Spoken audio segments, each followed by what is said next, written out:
Welcome to Dopamine Fix Cinema. Today we are talking about Mickey 17, a quirky sci-fi film about Mickey Barnes who, while desperate to leave Earth for other opportunities, volunteers with a corporation to be an expendable employee. Expendables will have their mind uploaded onto a system along with their DNA. When they die, they will be cloned or printed into a new body to continue working. As the name suggests, this happens to Mickey at least 17 times. Mickey 17 is available to stream on HBO Max right now at the time of this video's posting. Directed by Bong Joon Ho, sorry if I mispronounced that, who has previously directed Parasite, a highly acclaimed film that we'll be getting around to reviewing soon for this channel. Mickey 17 stars Robert Pattison as Mickey Barnes, yeah, that Robert Pattison, Steve Yeun from, and a fantastic show, Beef, along with the Avengers, Big, Mean, and Green Mark Ruffalo. As usual, I don't want to waste your time, so if you don't want to hear any spoilers and only want the review score, I give it a 7 out of 10 stars on Internet Movie Database. Beware, spoilers await. The film opens with a snow-encrusted Mickey in 2054 AD on Niflheim, half frozen and bleeding out. I'm not gonna lie, hearing Mickey talk gave me a WTF moment as the voice he chose for the character is unique. Luckily, his best friend Timu comes to the rescue, only Timu is a bit of a jerk and doesn't want to risk his own life trying to extract Mickey out of the crevasse he's fallen into, since Mickey will be reprinted the next day anyways. As Timu leaves, alien creatures are revealed to be waiting and watching, and the scene ends with the largest alien engulfing Mickey 17. We are treated to the cloning process that seems to stutter and then successfully print out the new copy of Mickey while he narrates how the process works. The group of workers responsible for printing out Mickey seems barely competent at their job. Next, we see another earlier Mickey performing an EVA on a spacecraft while it's still en route to Niflheim. It's revealed that the scientists purposely sent him out to perform some tasks so that they could test the human body's exposure tolerance to massive amounts of cosmic radiation. Let me tell you, he doesn't turn into the Fantastic Four here. It very quickly becomes clear that we are about to be treated to a Final Destination level of death scenes with darkly comedic twists. We are treated to yet another Mickey being printed out and is told by the lab techs that he will have the shortest lifespan of only 10 to 15 minutes. We learn that Expendables have no workers' comp, no unions, and no insurance. A flashback to 4 years ago shows Mickey and Timu on Earth struggling to make ends meet on the run from the devious Darius Blank, who they owe money to. This is where we get news broadcasts of the corporation leading expeditions to space to embark on their scientific endeavors.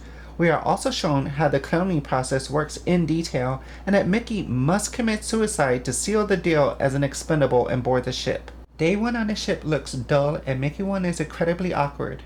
While Mickey 1 eats in the mess hall, we meet Mark Ruffalo and Tina Collette as Kenneth Marshall, the owner of the corporation, and Ilfa, his doting wife. Mickey 1 also meets his soon-to-be girlfriend, Nasha. Kenneth Marshall informs a crowd of cheering employees that to conserve calories and food rations during the journey, it is decided that sexual activity will be banned until they arrive on Niflheim, and then they will launch the greatest sex encouragement campaign to spread their seed and grow their population. This film has a lot of satire, that's for sure. One of the ongoing gags this movie has is for co-workers on a ship asking Mickey, how does it feel to die, which predictably makes him uncomfortable. Luckily, Nasha is there to have his back and seems that she may be trying to offer Mickey up to some of her girlfriends for some sexual trysts, but that might have just been me. Y'all let me know what you think was going on here. Arriving at Niflheim, they send Mickey down to the surface to remove his helmet and see if there are any contagious pathogens in the air. What ensues next is a montage of Mickey's 12 through 16 being treated as lab rats until the scientists figure out a vaccine so that humans won't have to wear oxygen masks when they're outside the ship. Again, the message of spread the seed, infesting the land, and propagate the species is mentioned. Mickey 17 and a group of others are out searching ice caves when they first discover the native alien troglodytes. Shooting at the creeper alien, team member Jennifer Chilton is killed, and as punishment for surviving when a fertile female did not, Mickey 17 is forced to work 14 hours a day, 7 days a week, until he brings home a creeper sample. This is where the beginning of the movie catches up to us. The chapter card flashes to Mickey 18, but then we see the mother creeper dragging Mickey 17 out of the cave to relative safety instead of what he thought was going to be his death being eaten alive. Mickey 17 just barely makes it back to the ship, and as he lays down in bed, Mickey 17 realizes he is laying next to Mickey 18. Realizing that they are multiples, the scene cuts to the government on Earth worried about this very matter. If there are two of the same people alive, which has the human soul, which goes to heaven? We are treated to a true crime scene of one of the original clone scientists that happens to be a serial killer. The scientist created a clone and used one to commit the murder and one to have an alibi, and one to commit copycat murders. This brought even more questions. Which one goes to prison? One or all of them? Do they all get the same amount of time? Do they all get one ration of food?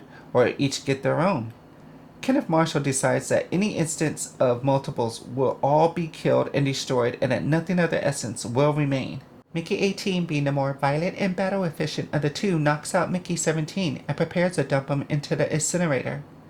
Mickey 17 contemplates on how Nasha has previously commented on the fact that each instance of Mickey is a little different, with some favoring one personality trait more than others. Mickey 17, pleading for his life, comes up with the idea to split their lives in half. Mickey 17 will work the odd days, and Mickey 18 works the even days, and then they split their rations in half. Mickey 17 admits to fearing death despite dying so many times. Mickey 17 remarks on the fact that normally he'd die and then wake up again with his memories intact, and it felt like it was just him carrying on.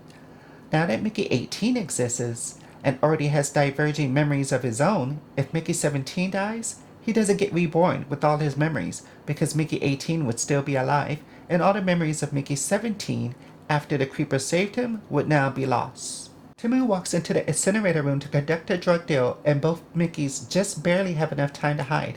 Mickey 18 tries to toss Timu into the incinerator but is distracted by the arrival of Nasha and crew. Everyone seems to visit the incinerator room apparently.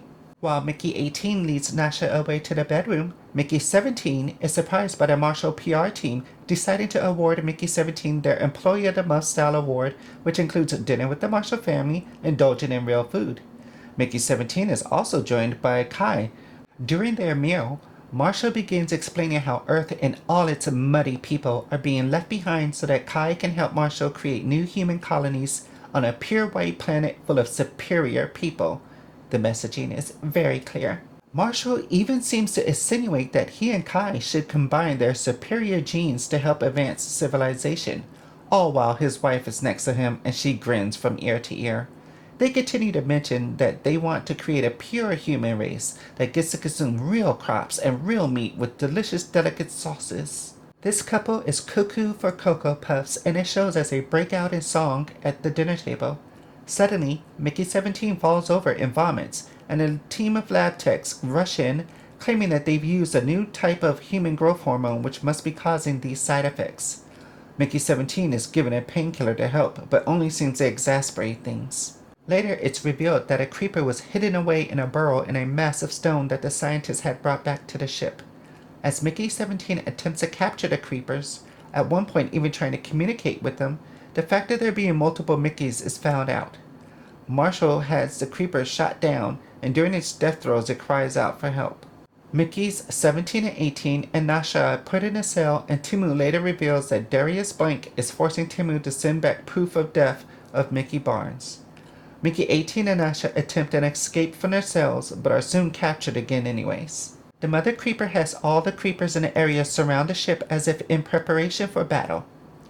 Ilfa cuts the tail off of one of the creepers to make into a sauce, and even in tiny pieces, each segment of the tail squirms around. Ilfa blends the pieces to create a sauce to eat later. As the baby creeper cries out, we can see all the other creepers outside instantly cry out in agony as well, almost as if they are all communicating. To get Marshall to understand the dangers of potential warfare with the unknown species, Nasha remarks on the massive amount of resources and calories it will cost to wage war.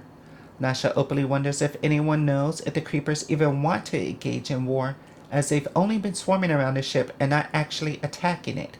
She remarks how idiotic Marshall really is calling the creepers aliens when the humans are the aliens, since the creepers are the native animals on the planet. It's decided that both Mickeys will be sent out to exterminate the creepers swarming around the ship, and that they have explosives strapped to them, and whomever fails to kill the most creepers will be blown up. The scientists created a translating device that allows Mickey 17 to communicate with the Mama Creeper, and he tries to warn them of the nerve gas Arcady 3.0 that the scientists have been preparing. As the creepers realize what the humans are planning, they scream in unison, creating a sonic wave that will explode all the human brains if the baby Zuko is not brought back to the Mama Creeper. The two Mickeys get the Mama Creeper to agree to only kill one human instead of all humans if Zuko is brought back alive. Feeling heroic and attempting to boost propaganda, Marshall ventures outside to communicate with the Mama Creeper. Meanwhile, Nasha frees the baby Zuko and rushes outside to return it to the Mama Creeper. Mickey 18 attacks Marshall and admits that he's afraid to die, but pushes the 18 button to blow up the bomb strapped to himself, obliterating him and Marshall, thus giving the Mama Creeper the human death required to be fair for the death of Zuko. 6 months later, now springtime on Niflheim, the snowstorm is gone and the snow is melting but still very much present. Nasha gives a speech to the surviving humans and remarks that they have abolished the Expendables program and is persuading the government to abolish the human printing program permanently as they ceremoniously blow up the human printing device. Mickey 17, using an updated translator, also questions the Mama Creeper if it really could make their brains explode, and they realize it was all a bluff. Well, that concludes a breakdown and review of Mickey 17, and again, I gave this 7 out of 10 stars on Internet Movie Database. I have a feeling this film might be a little divisive among the American audience due to the obvious satire employed. I recall another film by the name of Don't Look Up, which had a similar message undertone playing throughout the film. Down in the comments, tell me what you thought of Mickey 17 now streaming on Max. Would you sign up for the Expendable program if it were available? Would you be okay with the program existing at all? Think of the implications of such a program where organs and limbs could be replaced as needed with such technology, so it wouldn't even have to be used in this extreme instance of cloning whole humans. Let me know what film I should review next and stay tuned for more Dopamine Fix Cinema.